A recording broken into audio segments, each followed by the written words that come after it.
প্রিয় মাধ্যমিক শিক্ষার্থীবৃন্দ, এবছর অর্থাৎ 2024 সালে যে সমস্ত শিক্ষার্থী মাধ্যমিক দেবে তাদের জন্য আমি যে তোমাদের পাঠ্য নাটক সিরাজদৌল্লা সেখান থেকে কিছু গুরুত্বপূর্ণ প্রশ্ন সাজেশন আকারে তোমাদের সামনে তুলে ধরলাম।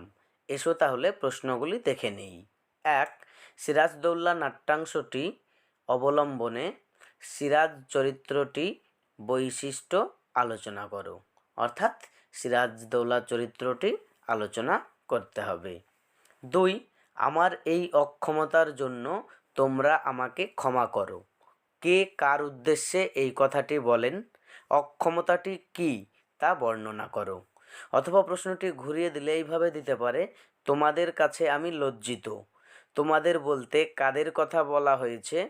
তাদের কাছে বক্তা লজ্জিত কেন?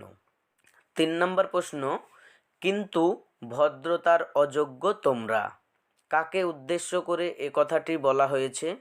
এ কথা বলার কারণ কি? 4. জাতির সৌভাগ্য সূর্য আজ অস্তাচলগামী, এই উক্তির আলোকে সিরাজের দেশপ্রেমের পরিচয় দাও। 5. জানি না আজ কার রক্ত সে চাই, পলাশী, রাক্ষসী পলাশী। পলাশী নামকরণের কারণ লেখো। এই উক্তিটির তাৎপর্য কী? 6. বাংলা শুধু হিন্দুর নয়, বাংলা শুধু মুসলমানের নয়, মিলিত হিন্দু মুসলমানের মাতৃভূমি গুলবাগ এই বাংলা। বক্তা কে? কাদের উদ্দেশ্যে? কেন এই উক্তি? 7.